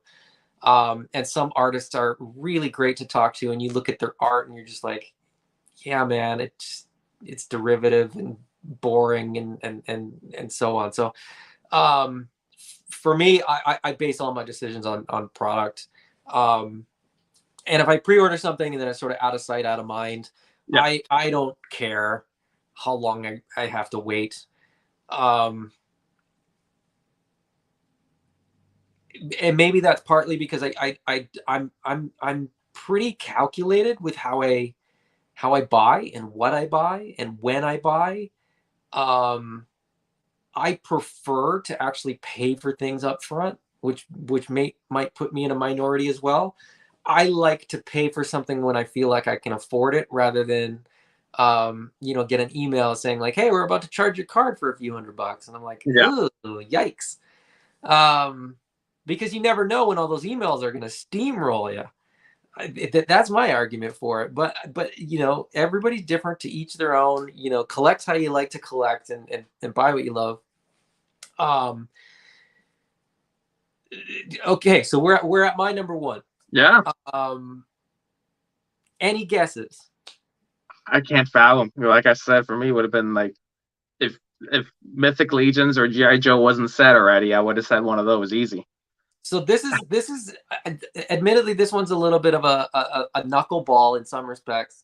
I don't know if Patty or Jeremy is still watching, but we there was sort of a small allusion to it with Jeremy's comment, and Patty might be able to guess, because Patty and I talk about this line all the time. And Oh wait, I think I got it. I think I got it. It's too late. You blew it. You blew it. Because now I'm giving it away. Now I'm giving it away. It's Animal Kingdom, isn't it? I talk about this line all the time because I cannot tell you how excited I am for this line that I don't have in hand. Well, no, I can tell you. I'm very excited. And I can tell you why. I do have a representation of this line. Because I actually went and got a couple of the 4-inch figures in the meantime while I was waiting. I really wanted something from Animal Warriors of the Kingdom. So I bought Pale and Kali in the 4-inch versions, and they're fantastic. Like as little 4-inch figures, they're super fun. I mean, the sculpt is really, really great. But that's neither here nor there, because this is not the version of these figures that I'm really excited for. I'm really, really excited for the 6-inch scale Animal Warriors of the Kingdom Primal series. The reason I'm so excited about this line is that it is in a lot of ways a complete departure from so many of the lines that I buy. I grew up with GI Joe. I grew up with Star Wars. I grew up reading comic books. Marvel comic books specifically.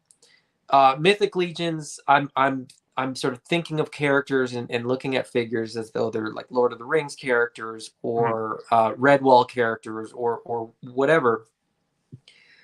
Animal Warriors of the Kingdom, kind of like, I always say AWOC, which is why it's weird just trying to get all that stuff. Animal Warriors of the Kingdom is a line that excites me to no end, because there's still so much in there that's left to the imagination.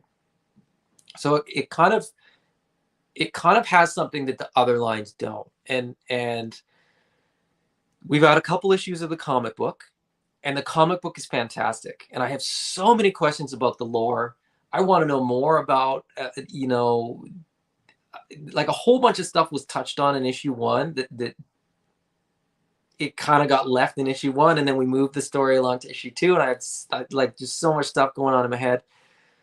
We've seen all the pictures of tons of species and characters and things that Jason wants to make with the line.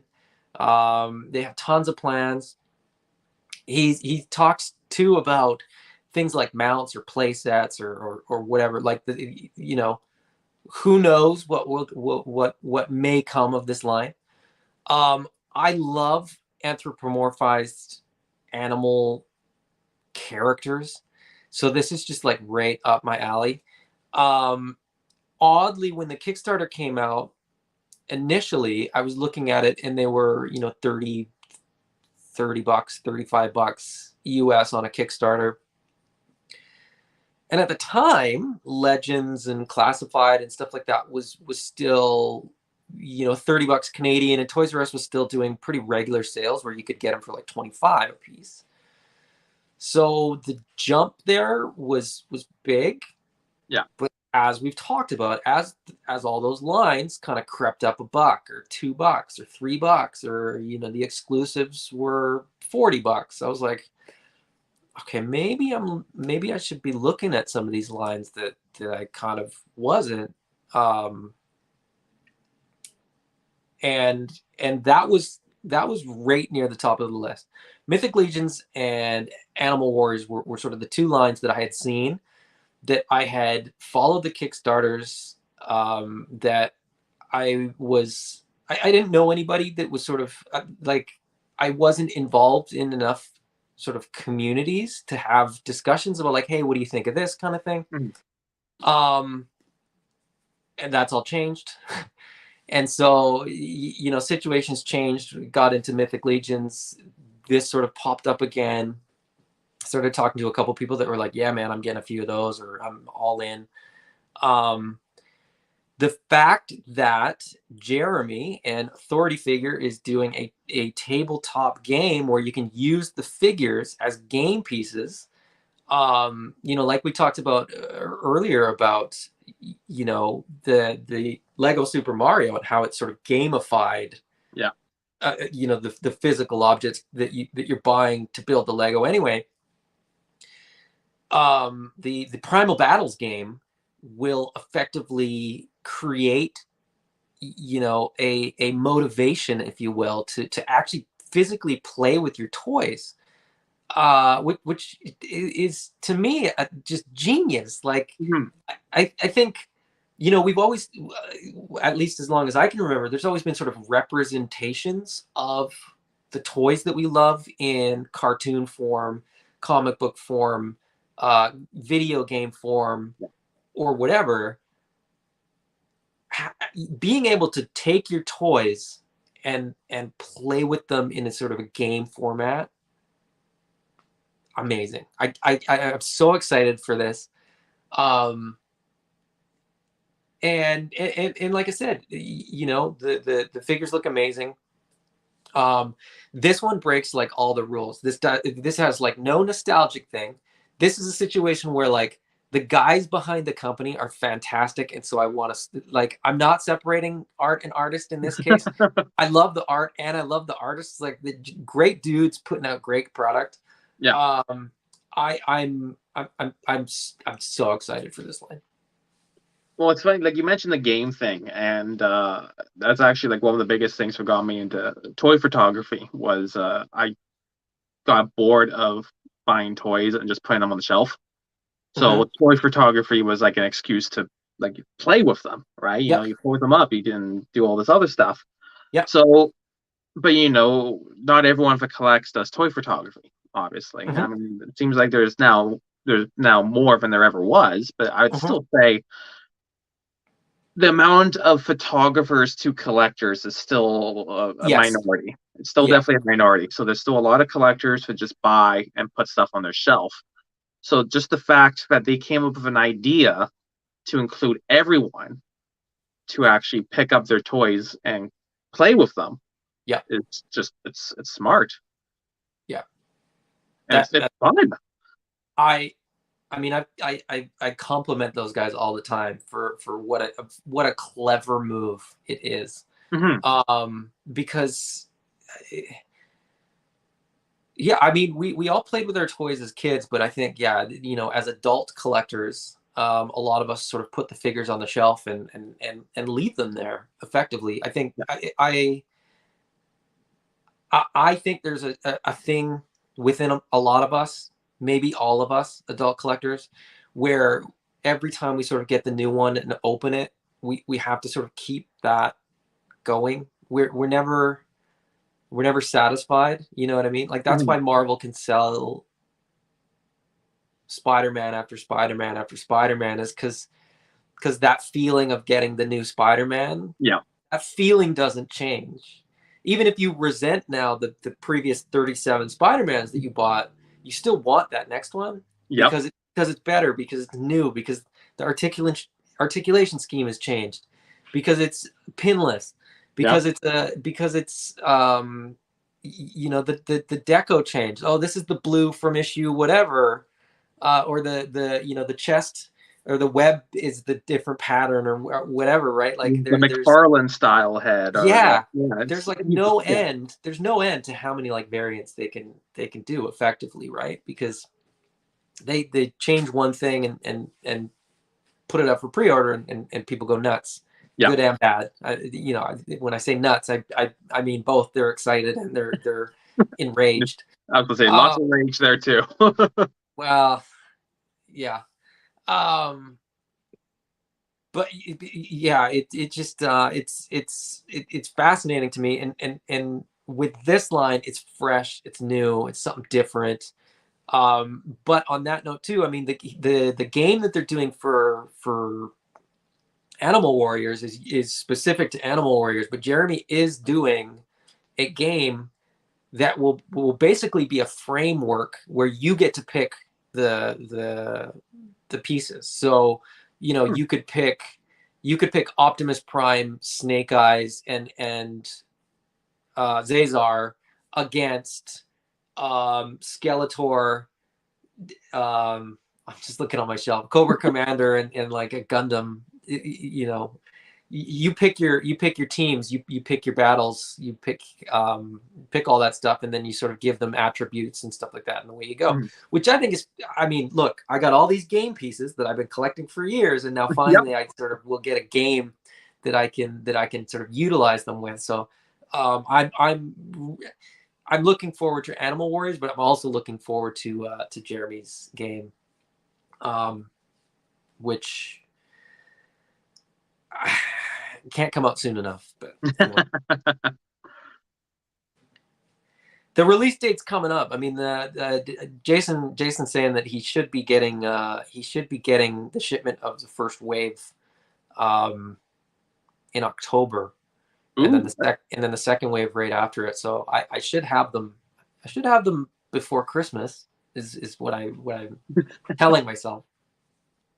Now, where are you going to put them? So here, let me. I actually cleared off that the top shelf used to be all my classified boxes. I built another shelf to put the classified boxes. There you go. And then there's gonna be some shuffling of lines. Certain things are gonna get moved up or down or laterally. I'm not 100% sure yet. I think Animal Warriors are probably going to be, right at eye level, right on one of those first two shelves for sure. So I'm also over there. I'm building I have a shelf that wasn't a display shelf until I realized I needed more display shelves. And so now I'm actually building like a full sort of Dio background for it. And that's going to be all Mythic Legions on that shelf. Okay, cool. So there's Mythic Legions here that will move over there. There you go. But then I'm like, okay, but when I do these videos, don't I want to have a representation of Mythic Legions on the show? It's a whole big thing. It's a whole big thing. You guys do your photography and probably stress over that. I stress over what's in the background when I do videos.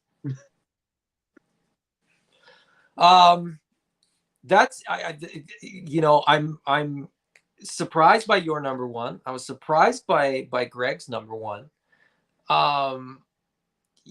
For anybody that wants to, please let us know in the comments down below. What are your top five and your two alternates? Because it's fascinating. It's pretty rare that people collect one line and one line only, but it's always interesting to me, what lines people are most engaged with. And some people are sort of all import. Some people are all domestic. Some people some people just cherry pick everything. Yeah.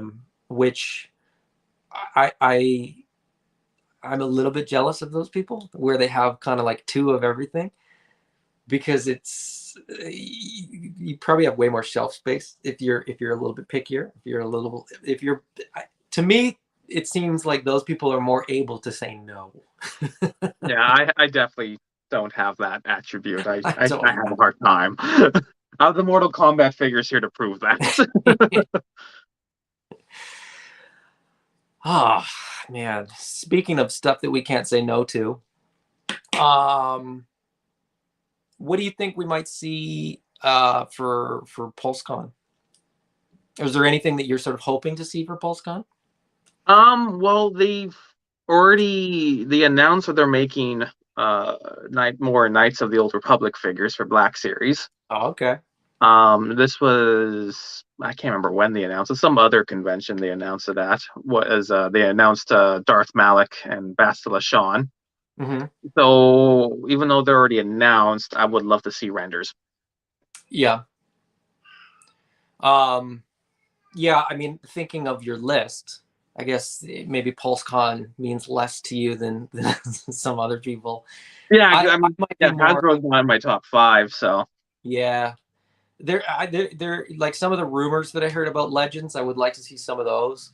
Yeah. Obviously, the GI Joe stuff. I mean, I have predictions that are. I have a pretty good idea of what we might see, just based on what we've seen, name reveals and sort of digital renders of. I think that sort of every time we have one of these events, they kind of move.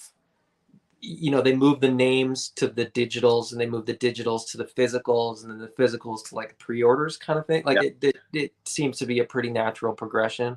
So I think there's probably going to be a couple pre-orders. I think that Serpentor may go up for a pre-order. Oh, that'd be sick. I love Serpentor. I hope it's as easy to get as they're sort of suggesting it will be. For two reasons. I really want it, and I really don't want people to have to complain about that line.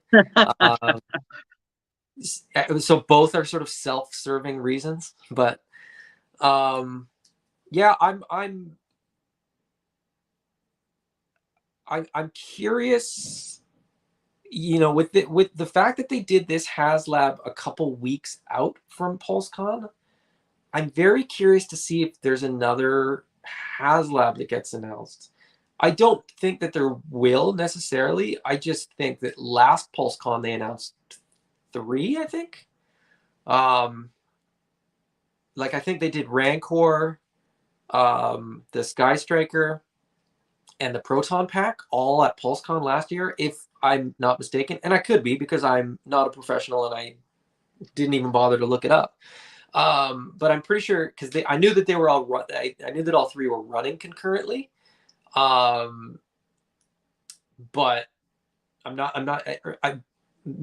the Rancor may have been announced like a couple days before. I can't remember, because I know that it closed first. Yeah. But anyway, I'm curious to see.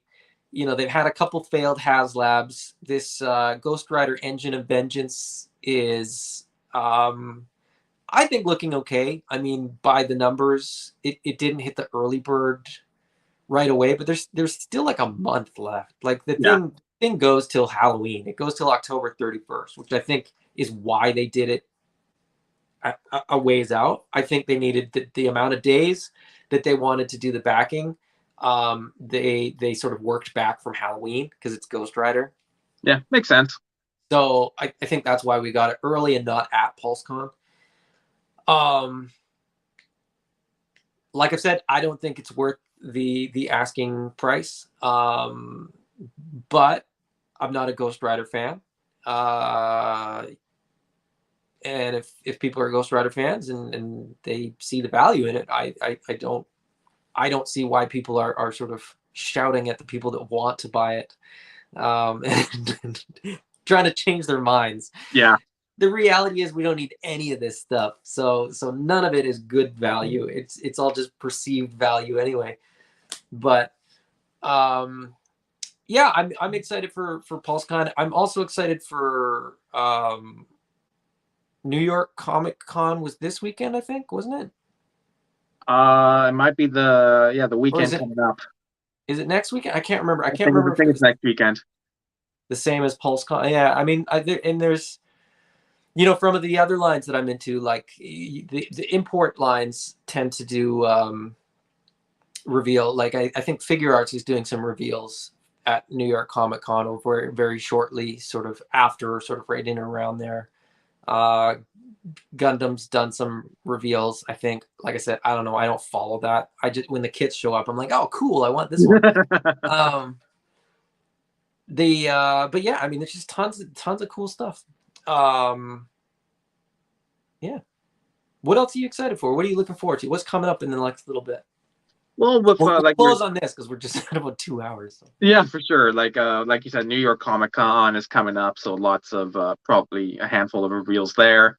I just looked it up. It's October 6th to 9th, so it's actually 2 weeks away. Oh, for some reason I thought it was the 26th, and then when we were talking, I was like, but the 26th is tomorrow. That doesn't make That can't be right. Okay.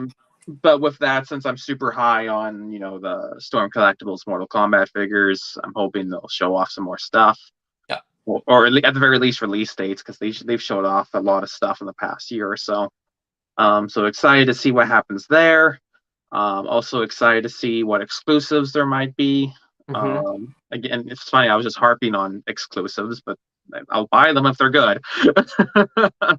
So just see what Storm comes up with, what some of these other companies come up with, and see what online retailers get them. Big Bad Toy Stores, thankfully, been good to get pretty much all of them. Figure Arts, Storm Collectibles, they've been getting all these exclusives, so they haven't been too hard to get. So it's just been a matter of price point. Yeah. In terms of what could be announced, what could be revealed, there's not a lot on my list right now. Like I'm at the point where I kind of look at my collection and go, don't need much. Yeah, but they'll announce something, and you'll go, well, I better put that on my little list. And it's want, it's not need. That's Absolutely, 100%. All of it is want, not need. Like the yellow costumes, X-Men team, Generation X, another wave of Age of Apocalypse. I don't need any of it. Nope. It probably won't stop me from buying it. On that note, Austin, it was great to have you. Thanks again to Greg. Thanks again for everybody in the comments, and everybody that was watching along live. Anybody that's going to watch after.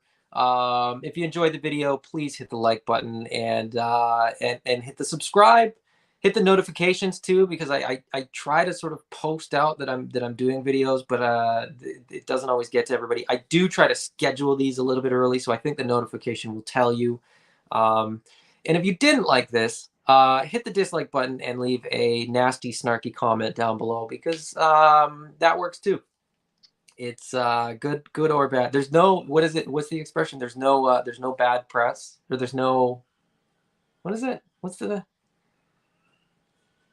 I don't know. I can't remember. Press is better than no press, something like that. So. If you like unprofessional people talking about stuff that they don't know anything about, subscribe today. Thanks, Austin. Thanks, everybody. And we will see you next Sunday.